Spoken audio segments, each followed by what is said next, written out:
Olá, está no ar o nosso Alba Notícias.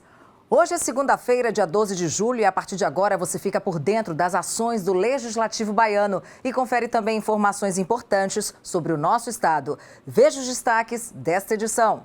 A audiência pública comemora os 15 anos do Centro de Desenvolvimento Socioambiental da Barriguda. Veja o que muda com a implantação da fase verde de reabertura na capital baiana. Tem o momento do esporte com as finais de campeonatos internacionais, gols do Brasileirão e uma matéria sobre a entrada do surf nas Olimpíadas. E no Minuto Parlamentar, o deputado Bira Coroa indica linha de crédito para a compra de equipamentos de ensino. E ainda, você já ouviu falar da síndrome de burnout? O assunto é sério e precisa de atenção. Eu tenho relatos de colegas que ficavam às vezes 12 horas sem ir no banheiro, sem urinar, às vezes bebendo uma quantidade de água completamente insuficiente, sem conseguir ter uma pausa para isso.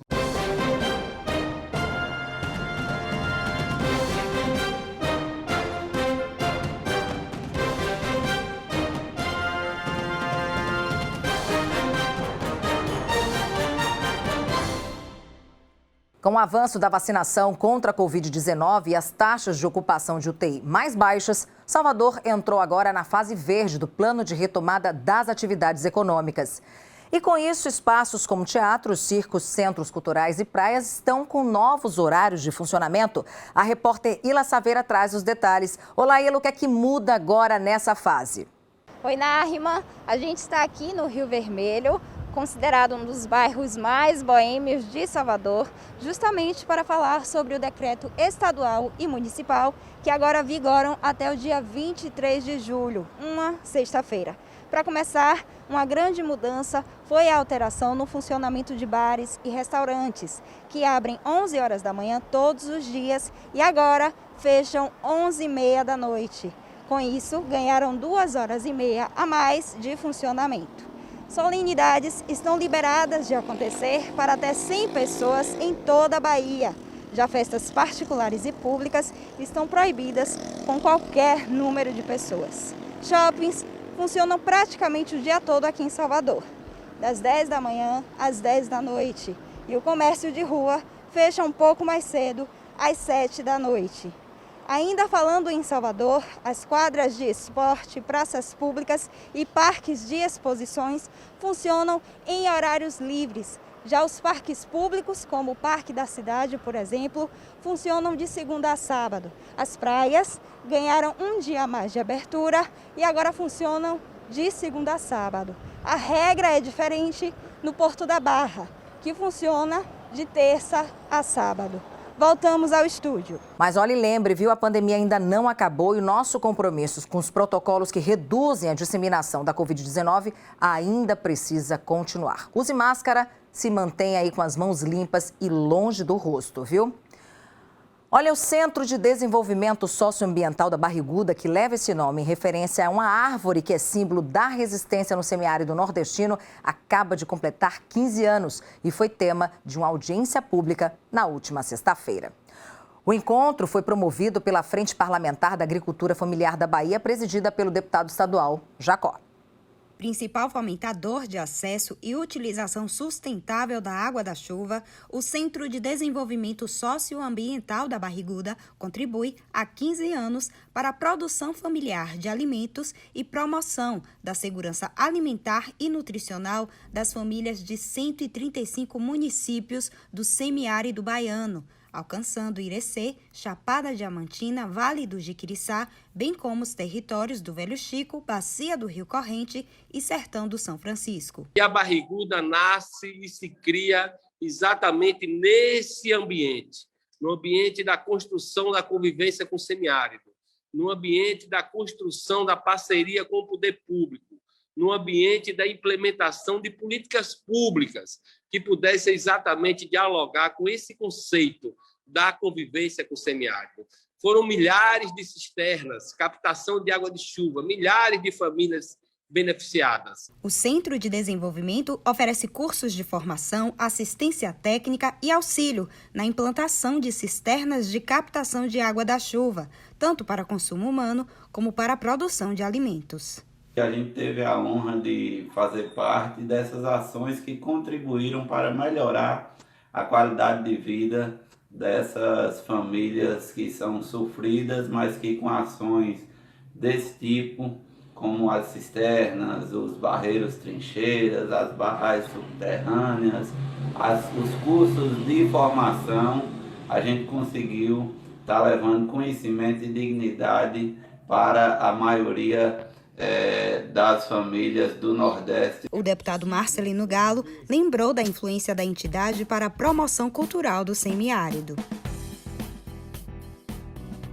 Isso que expressa a Barriguda, isso que expressa esse centro socioambiental da Barriguda, dessas lideranças que compreenderam a necessidade de fazer essa luta com resultados fantásticos, né, no abastecimento d'água, na produção, na agroecologia, na cultura.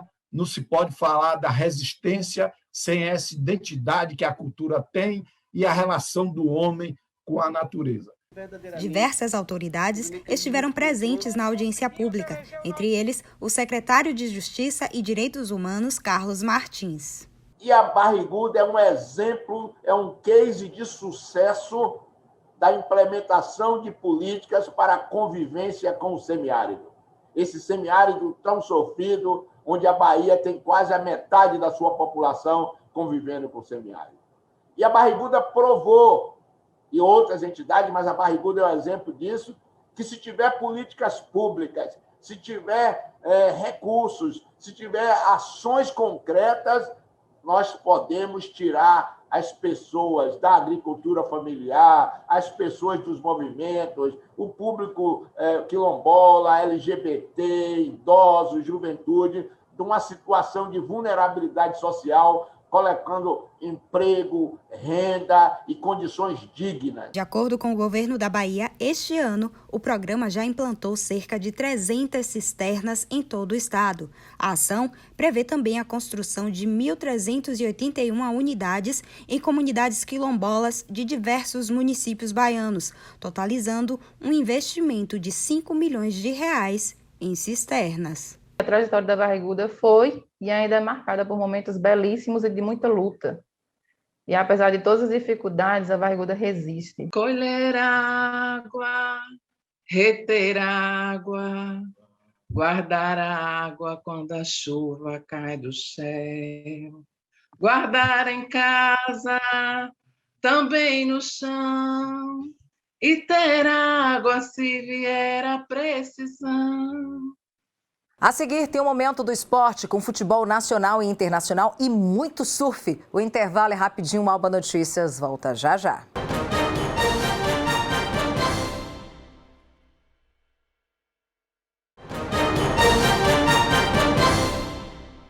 Estamos de volta com o Alba Notícias e chegou a hora do nosso momento do esporte. Olha, minha gente, estamos aqui com ele mais uma vez, toda segunda, né, Léo? Segunda e quinta tem Léo aqui com a gente. Você, já vi que você tá todo nas ondas do surf, né? Tá todo degradê aqui de azul, porque tem matéria também de surf, mas a gente começa logo falando de futebol. Antes de mais nada, seja bem-vindo mais uma vez. E deu Itália, Léo. É isso mesmo, Paty, deu Itália mesmo. A gente vai começar o nosso momento do esporte de hoje falando dos lances das competições internacionais que terminaram nesse fim de semana. Na Copa América, infelizmente, a Argentina levou a melhor diante da nossa seleção. E na Eurocopa, foi a Itália que se deu bem na decisão contra a Inglaterra. Vamos ver. No sábado, a final da Copa América foi no Maracanã, mas mesmo assim o Brasil perdeu para a Argentina por 1-0. A seleção de Neymar e Paquetá lutou até o fim, mas não conseguiu reverter o placar aberto aos 21 minutos do primeiro tempo, com um belo gol de Di Maria.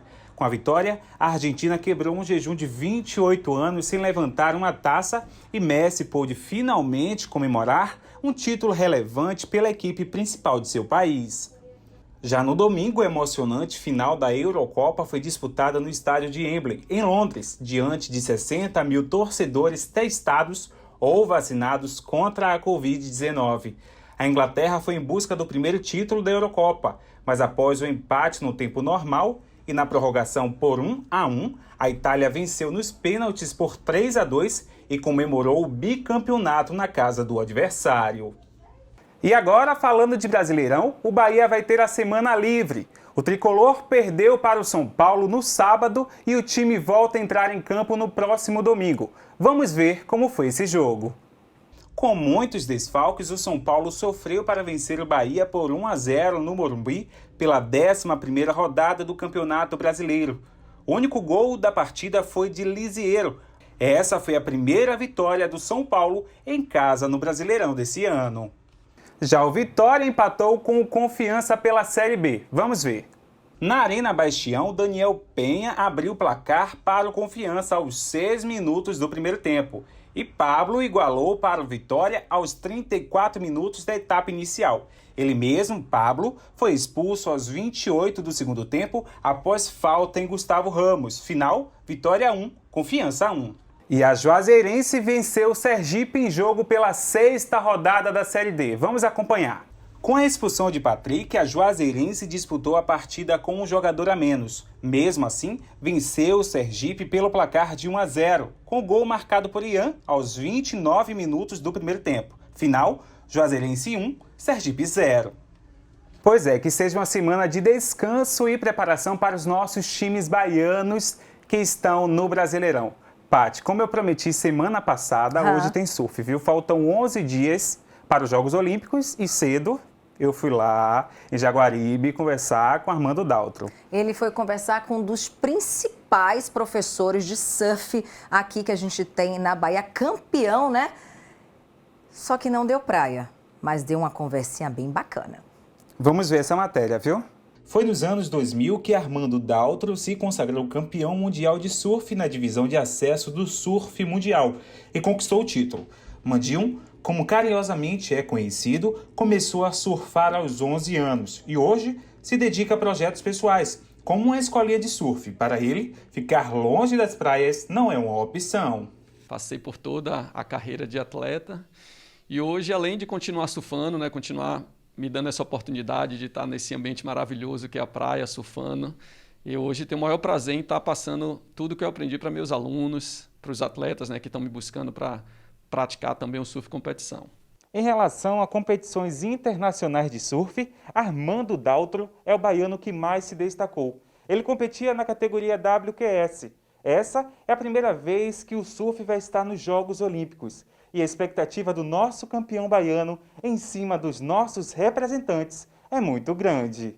Ter brasileiros nos representando tão bem, né? Bicampeão mundial Gabriel Medina e o campeão mundial Ítalo Ferreira, sem dúvida vai ser um sonho para nós torcedores do surf brasileiro. Tanto o Gabriel Medina bicampeão como o Ítalo campeão mundial são favoritos, eu poderia dizer, porque as condições do mar em Tóquio favorecem o estilo de surf que eles mais surfaram, mais competiram, né? Que é um estilo de beach break, né? Fundo de areia.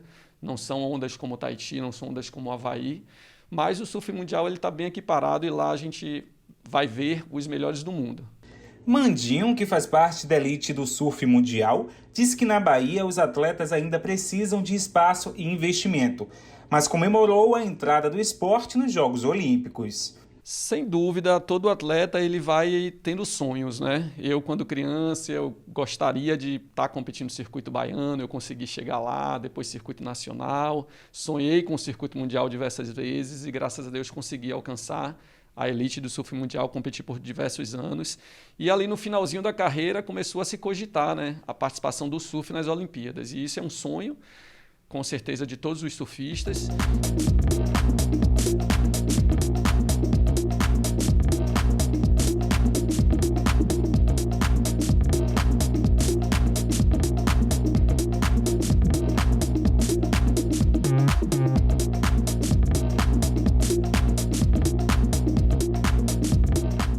Inclusive, a gente não pode falar em surf sem lembrar da sessão histórica do último dia 27 de junho aqui em Salvador. Nessas imagens, você vê um pouco do que rolou no Banco de Santo Antônio, com swell de sudeste inacreditável, ondas gigantes. De acordo com surfistas super experientes, como Lapo Coutinho, Maurício Abubaque e o próprio Armando, as ondas gigantes ultrapassaram os 15 pés e foram provavelmente as maiores já registradas aqui na Bahia. As fotos são dos fotógrafos J Surf, Xande Guedes e Ícaro Fotografias. Eu vou indo, viu, Paty? Ai, menino, só falando um pouquinho rapidamente desse dia histórico, eu vi, viu, cada onda linda. E parece que eles disseram aí que não vai ter tão cedo uma onda desse nível por aqui, viu? Então, quem aproveitou, aproveitou, né, Léo? Mas você vai ficando, antes disso, você tem um recadinho, que é aquele número do WhatsApp que as pessoas podem interagir, né? Inclusive, sugerir umas pautas bacanas pra gente, inclusive aquela que eu sugeri do box. Com certeza, viu, Paty? Ainda falando do surf, essas ondas geralmente acontecem uma vez ao ano, viu? Então, quem aproveitou, como você falou, quem aproveitou, aproveitou. E eu, como falei, já estou indo embora e quero pedir a sua contribuição. Manda uma mensagem pra gente, a sugestão de pauta, como o Paty bem lembrou, pelo número 719-9602-5318. Até quinta, viu? Até quinta, mas é só na próxima semana que tem um box, viu, minha gente? Até quinta, viu, Léo? Obrigada. Olha só uma oportunidade bacana. A Secretaria de Educação do Estado está com as inscrições abertas até o próximo dia 19 para o processo simplificado de seleção e matrículas de estudantes nas turmas do Programa Nacional de Acesso ao Ensino Técnico e também Emprego, o Pronatec. Confira mais detalhes no Direto da Redação com Fernanda Dourado.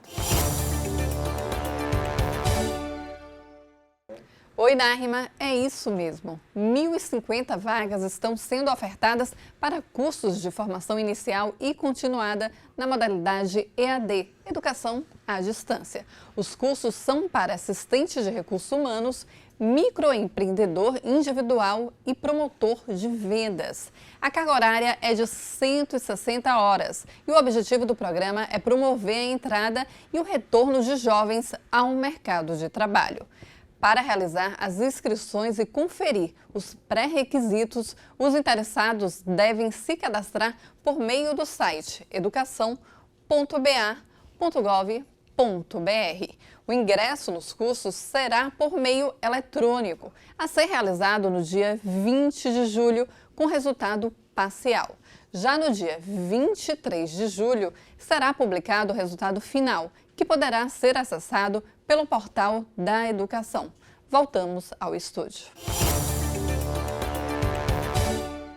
A seguir, vamos falar sobre a síndrome de burnout, que está na lista de doenças relacionadas ao trabalho. E vamos trazer também o Minuto Parlamentar com o deputado Bira Coroa. Não saia daí, o Aba Notícias volta já.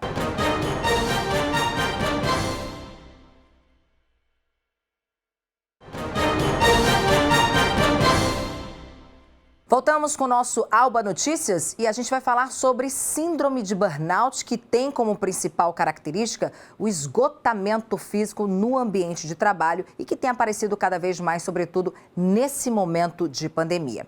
E tem sintomas semelhantes aos do estresse, viu? A doença pode comprometer a relação de um profissional com seus colegas de trabalho e ser confundida, inclusive, com bipolaridade.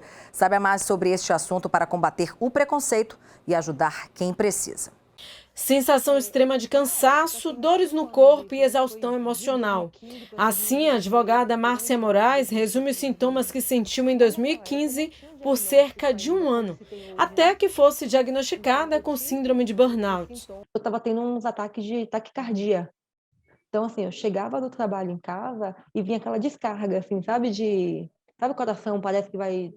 dispara muito rápido. E aí aconteceu isso algumas vezes e eu achando que era só porque eu estava mesmo ali agitada do dia todo e tal. Até que teve um dia que eu passei mal mesmo, eu senti que minha pressão tinha subido, eu sentia dor na nuca, eu estava no trabalho no dia. Eu senti aquela dor na nuca, eu sentia o braço formigando. E aí eu fui para o serviço médico, minha pressão estava muito alta realmente. A médica que me atendeu lá falou que não era nem recomendado eu passar o dia ali, que era melhor ir para casa ou procurar um atendimento mais específico, né? Traduzindo ao pé da letra, burnout quer dizer queimar até o fim. Está relacionado à estafa física e mental por excesso de trabalho. Não é algo novo, mas é crescente em nossa sociedade nas mais diversas áreas de atuação. E nessa época de pandemia, é extremamente preocupante. Eu tenho relatos de colegas que ficavam, às vezes, 12 horas sem ir no banheiro, sem urinar. Às vezes, bebendo uma quantidade de água completamente insuficiente, sem conseguir ter uma pausa para isso. Olha como é importante a gente poder ter momentos de descanso, diminuir o ritmo de trabalho. Em alguns casos, onde esses sintomas, né, insônia, é importante, essa irritabilidade, essa tensão, a gente tem que entrar com medicamentos, que são ansiolíticos ou antidepressivos. Mesmo o nome sendo antidepressivos, não necessariamente é para tratar sintoma de depressão. A gente usa muito antidepressivo para tratar ansiedade e a síndrome de burnout também. Assim como a depressão e o estresse, a síndrome de burnout foi incluída pelo Ministério da Saúde na lista de doenças relacionadas ao trabalho. Essa coach de carreiras afirma que as empresas devem acolher sempre o funcionário diagnosticado e proporcionar condições para que ele se recupere. Precisa que a liderança ela esteja atenta de lidar esses desafios de forma que não lhe sobrecarregue, que não tenha um conflito de agenda, que você possa se sentir tranquila para responder às demandas e responsabilidades que lhe são dadas de uma forma que não lhe gere um desgaste excessivo. Essa questão de definição de objetivos alcançáveis e a curto prazo é fundamental para que lhe gere menos desgaste, menor conflito nessa relação sua com as suas entregas e suas responsabilidades. Lorena ainda está em início de carreira e, por isso, vive numa correria só. Ciente dos riscos da síndrome, ela age preventivamente para não se deparar com esse diagnóstico tão complicado. Eu fui tentando me dissociar de algumas coisas. Hoje eu não trabalho tanto assim, porque eu percebi que não estava me fazendo bem, né? Aí eu fui, assim, me desvinculando de alguns lugares. Hoje eu só trabalho em 2 lugares. Eu acho até melhor, eu tenho tempo de me cuidar, porque chegou no momento que eu não tinha ânimo nem para levantar da cama. Eu chegava do trabalho, eu só queria deitar, dormir, até de comer eu esquecia, porque eu não tinha ânimo para comer. Deixei de até ver meu namorado, essas coisas, eu não tinha, não era nem falta de vontade, eu tinha vontade, mas eu me sentia cansada. Às vezes eu ia vê-lo, quando eu chegava lá, eu apagava, eu dormia, acordava no outro dia. Então, assim, tem coisa que vai desgastando a gente, né? Mas foi bom que eu ter percebido isso, porque hoje eu me sinto muito melhor. E o Minuto Parlamentar de hoje traz uma indicação do deputado Bira Coroa. O parlamentar solicita ao governador Rui Costa e ao secretário de Educação da Bahia a autorização de uma linha de crédito para aquisição de equipamentos de informática, além de auxílio internet para os professores e também alunos da rede pública de ensino. Confira.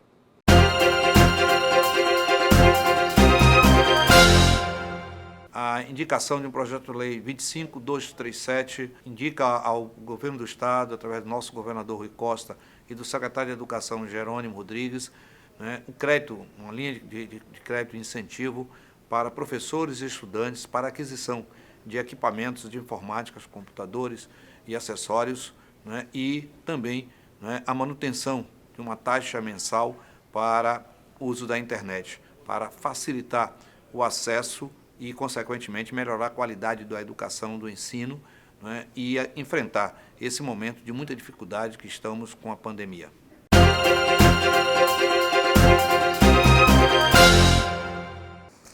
E a gente fica por aqui. Você pode rever as matérias e acompanhar a nossa programação nas redes sociais, viu? YouTube, Instagram e Facebook, e também no site al.ba.gov.br.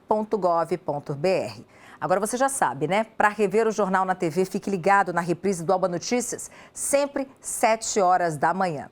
Minha gente, começamos a semana com tudo. Muito obrigada pela sua companhia. A gente se vê amanhã, se Deus quiser. Tchau!